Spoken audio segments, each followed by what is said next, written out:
두 번째는 그 사스쿼천에 거주하시는 이제 알렉스 킴이라는 분이 문의해 주셨는데요.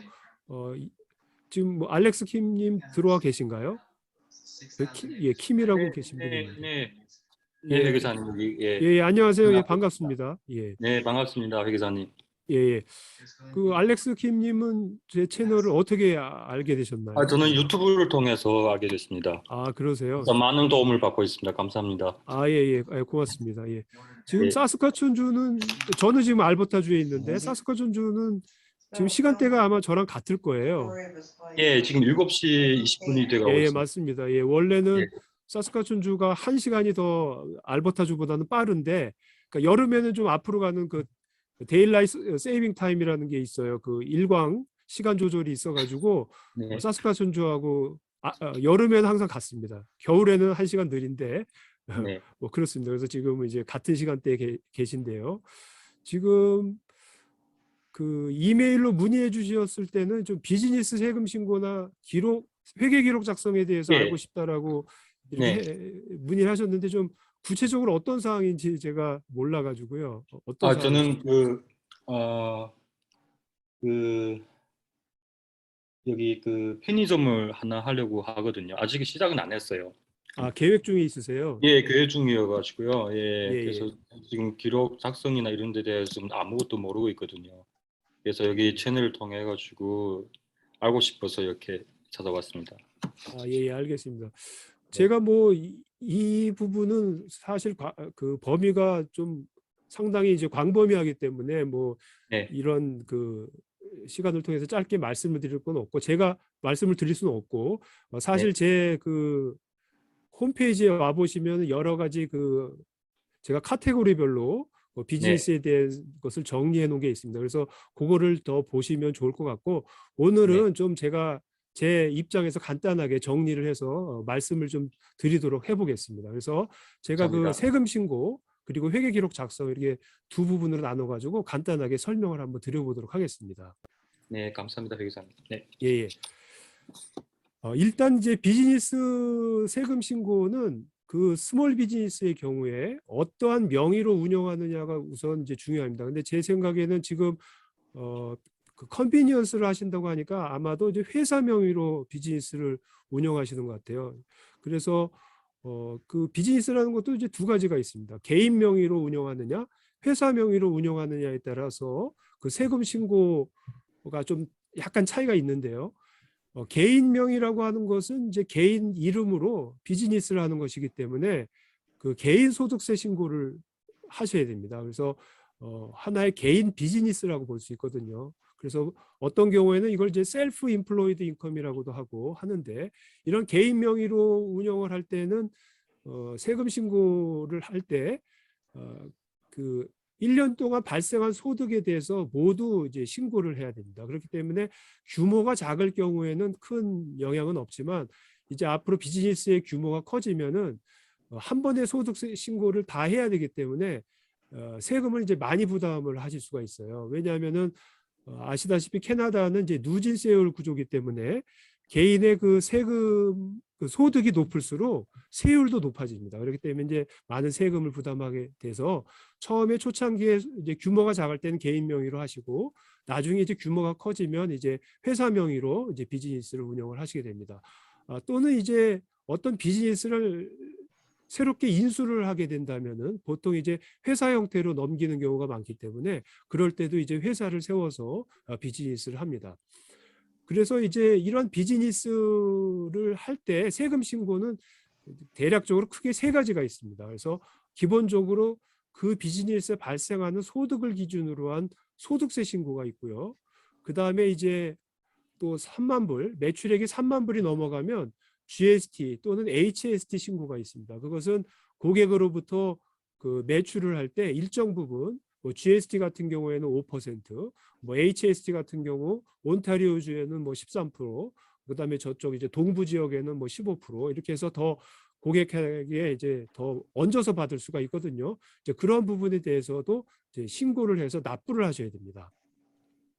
그리고 이제 세 번째는 이제 그 비즈니스에서 만약에 직원을 고용을 하시거나 아니면은 본인 스스로가 그 비즈니스로부터, 이것도 회사인 경우인데 회사로부터 급여를 받게 되시면 급여의 형태로 돈을 인출해 가시면은 역시 그 일종의 직원으로 보기 때문에 그러한 급여에 대해서 원천징수라는 게 있어요. 그래서 한국에서 계신 분들도 다 아시겠지만 한국에서도 이제 근로소득자들은 그 급여를 받을 때 일정 금액을 이제 공제를 하거든요. 거기에는 이제 개인 소득세도 있고 그다음에 국민연금, 또 EI라는 게 있습니다. 저희 여기 캐나다에. 그래서 세 가지, 세금, 국민연금, CPP, 그다음에 EI, 고용보험, 이렇게 세 가지를 법적으로 그 공제를 하고 급여를 지급해야 돼요. 그래서 이러한 직원에 대한 급여에 대한 원천징수 이런 게 있고, 또 그런 경우에 나중에 이제 T4라는 것을 신고를 하셔야 돼요. 그래서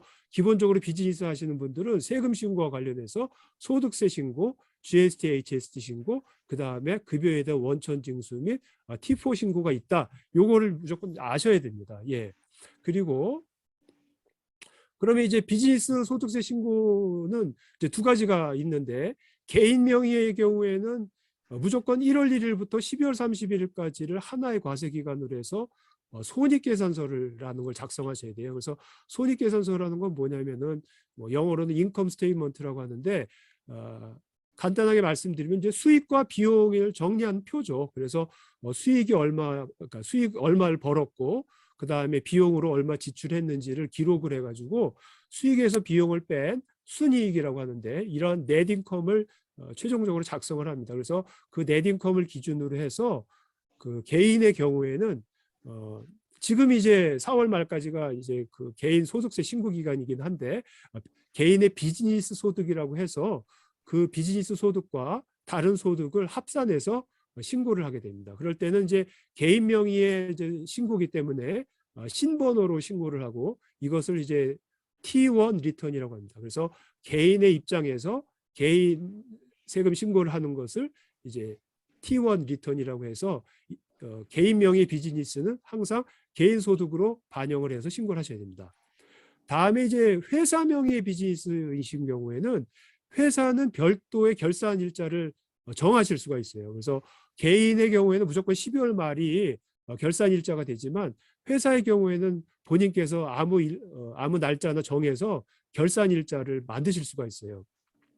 예를 들면 뭐 3월 31일을 결산일로 할 수도 있고, 뭐 6월 30일을 결산일 할 수도 있고, 그래서 보통 이제 뭐 369 이렇게 12 이렇게 이제 결산일을 많이 잡으시는데, 그 말일자로 해서 결산을 하시고 항상 12개월을 기준으로 과세 기간을 잡으셔야 돼요. 그래서 항상 이제 12달을 기준으로 이제 그 과세 기간을 잡아서 그 항상 그 마지막 결산일자를 기준으로 이제 또 회계 기록을 또 하셔야 되죠. 회계 기록을 해서 또 결산을 하게 되면, 회사 명의의 그 비즈니스 경우에는 개인 명의의 비즈니스와 다르게 두 가지 표를 만드셔야 됩니다. 그것이 대차대조표, 영어로는 이제 밸런스시트라고 하는 대차대조표가 있고, 그 다음에 마찬가지로 손익계산서.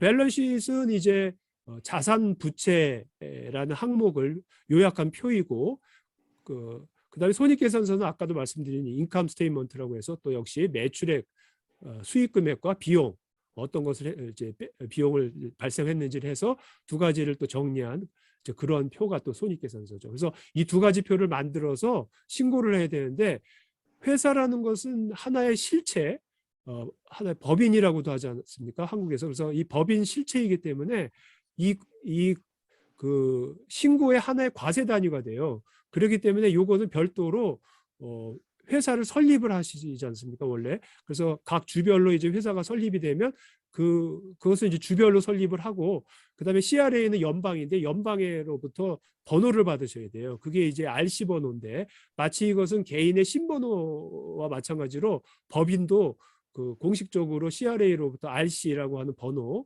9자리 번호를 받게 됩니다. 그래서 그 RC 번호로 가지고 이제 신고를 하셔야 되죠. 그걸 이제 T2 리턴이라고 합니다. 그래서 개인 명의 비즈니스는 T1, 회사 명의 비즈니스는 T2라고 합니다.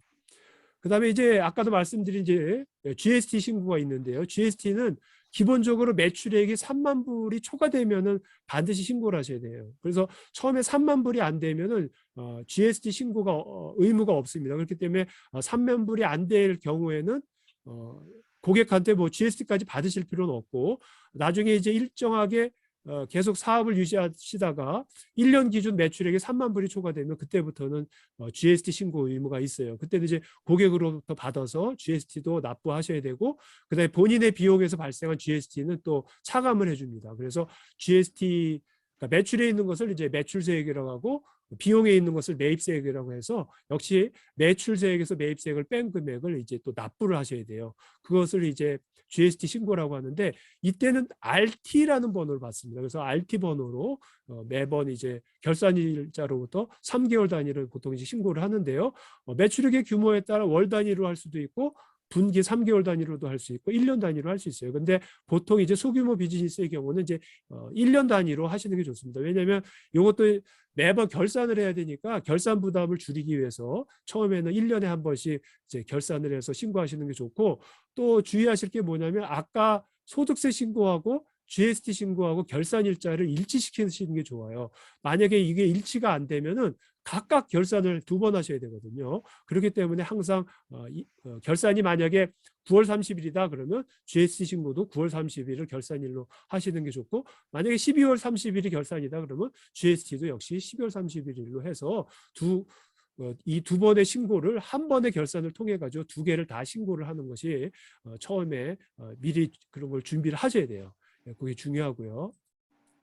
그다음에 이제 마지막으로 직원이 있을 때 그 급여 원천징수 납부에 대해서 간단히 설명을 드려보면은 아까도 말씀드린 것처럼 이제 비즈니스를 하다 보면 이제 직원을 고용하실 수도 있고 아니면 직원이 없다 하더라도 오너 본인이 회사로부터 자기가 그 자금을 인출해 가야 되잖아요. 돈을 벌면은 뭐 생활비도 써야 되니까 이제 그런 것 중에 하나가 급여의 형태로 가져가실 수가 있어요. 그러면 그 사업주라 하더라도 그 급여의 형태로 가져가시면 그것도 역시 그 직원으로 볼 수가 있으니까 그럴 경우에도 역시 일정 금액 세금, CPP, EI 등을 공제를 하셔야 돼요. 그래서 그 금액을 공제를 하는데 이것도 역시 그 캐나다 그 규정이 있습니다. 그래서 몇 퍼센트를 떼야 되고 그 다음에 이제 고용주 부담분도 있어요. 그래서 직원이 부담하는 부분도 있고 고용주 부담하는 부분, 그래서 2가지 부분이 있는데 이 2부분을 미리 이제 떼어서 공제 금액을 이제 남겨두어서 매달 그것을 이제 정리를 해가지고 다음 달 15일 단위로 매번 원천 징수를 하셔야 돼요. 그러니까 뭐 1월에 급여가 지급되면 2월 15일 날, 2월에 급여가 지급되면 3월 15일 날 이렇게 매번 그 원천 징수를 하셔야 됩니다. 원천 징수라고 하는 거는 이제 그 세금을 CRA에다 납부를 한다는 얘기죠. 근데 여기서는 또 RP라고 있어요. 급여라는 게 페이롤이니까 P자가 붙어서 RP 번호가 있어요. 그래서 그 RP 번호로 또 CRA에다 돈을 납부하셔야 됩니다. 그럼 이것으로 끝나는 게 아니고 나중에 1년 단위로 1년이 끝나면은 처음에 1월 1일부터 12월 30일까지 그 직원에게 나간 급여를 다 모아가지고 전체 총급여와 그 다음에 그동안 공제된 공제 내역들을 다 정리를 해가지고 T4 슬립이라는 것을 발행하셔야 돼요. 고용주는 직원에게 반드시 T4 슬립을 발행할 의무가 있고 그 T4 슬립에 대해서 국세청에 신고할 의무가 있습니다. 그렇기 때문에 직원이 있을 경우에는 상당히 주의를 하셔야 되는데요. 그래야지만 그 직원은 T4 슬립을 받고 자기가 나중에 그 개인 입장에서 개인소득세 신고를 할 수가 있거든요. 그렇기 때문에 이런 T4 슬립은 연말에 끝나면은 그 다음 연도 2월 말까지 반드시 직원에게 발행을 하고 CRA에도 신고를 하셔야 됩니다.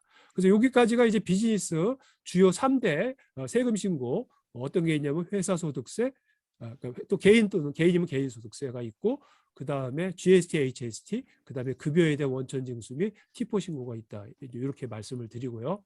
그 다음에 이제 마지막으로 이제 그 회계 기록을 어떻게 할 것이냐인데 뭐 이것은 뭐 설명을 해드리자면 뭐 한도 끝도 없습니다. 그래서 회계 기록에 대해서는 제가 올려놓은 동영상을 좀 참조해서 보시면 도움이 될 건데요.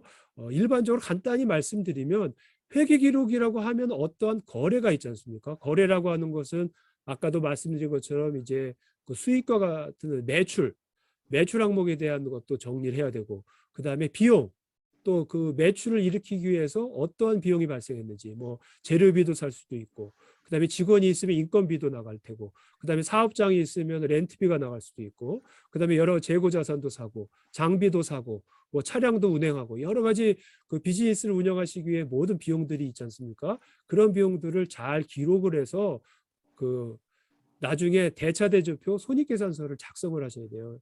근데 그 회계 기록에 있어서 그 거래에서 필수 요소가 몇 가지 있는데 반드시 기록하셔야 될 사항 중에 하나가 일자, 거래 일자, 그다음에 거래처.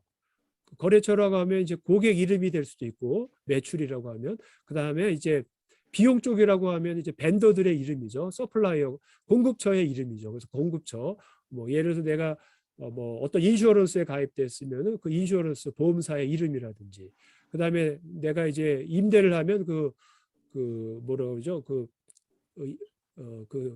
오너, 그 랜드로드의 이제 이름을 쓰면 되고, 그다음에 또 뭐 서플라이어, 뭐 내가 무슨 홈데포에서 뭘 사왔다, 아니면 스테이플스에서 뭘 사왔다, 그럼 이제 거래처, 그런 이제 그 공급처 이름을 써야 되고, 그 다음에 뭘 샀는지, 어떤 항목을 샀는지, 그런 이제 거래 항목, 그 다음에 이것을 어떤 계정 과목이지, 이게 이제 뭐 차량 유지비인지, 뭐 재료비인지, 보험료인지, 직원의 급여인지, 뭐 이런 것들 계정 과목. 그 다음에 이제 마지막으로 그 거래 금액, 얼마를 지출했는지, 그리고 만약에 이제 GST 의무가 있으면 그 거래 금액 중에 GST 금액이 얼마인지, 또는 HST, PST 이런 금액들이 얼마인지를 이제 구분해서 기재하는 것이 가장 기본입니다. 그래서 이런 것들을 이제 체계적으로 이제 정리를 하셔야 되는데, 요것의 기록을 위해서 필요한 것이 기본적인 인보이스라든지 영수증들이고요. 그 다음에 이제 보충 자료로서는 이제 그 은행 명세서, 뱅크 스테이먼트 또는 크레딧 카드, 또 신용카드 명세서, 뭐 이런 것들이 이제 보조 자료로서 이제 사용이 되고 있습니다. 그럼 이런 기록을 어떻게 할 것이냐? 보통 이제 엑셀 프로그램을 이용을 하시고요. 엑셀을 좀 사용하시는 분들은 엑셀이라는 것이 원래 계산을 위한 그런 프로그램이다 보니까 그런 엑셀 프로그램을 이용해서 또 기록을 하시고요. 아니면 이제 좀 규모가 커지시면 이제 회계 전문 소프트웨어가 있습니다. 캐나다에서 많이 사용하는 것이 퀵북스라는 프로그램인데, 뭐 이런 것을 이용해서 또 입력을 해도 이제 좋습니다. 그래서 저는 이제 이런 회계 기장을 주업으로 하고 있기 때문에 이런 전문 소프트웨어인 퀵북 이런 프로그램 등을 이용하고 있는데, 뭐 나중에 이제 뭐 회계사를 선임을 하면은 이제 그 회계사하고 계약을 해서 이런 북키핑 업무를 위임을 할 것인지, 아니면은 일반적인 북키핑은 본인께서 하시고 나중에 세금 신고만 이제 회계사에게 맡길 것인지, 뭐 이런 것도 잘 생각을 해보실 필요가 있습니다. 그래서 이러한 회계 기록은 결국 나중에 세금 신고를 위한 대차대조표, 발란시트와 그 다음에 손익계산서, 인컴 스테이트먼트를 작성을 하는 것이 목적입니다.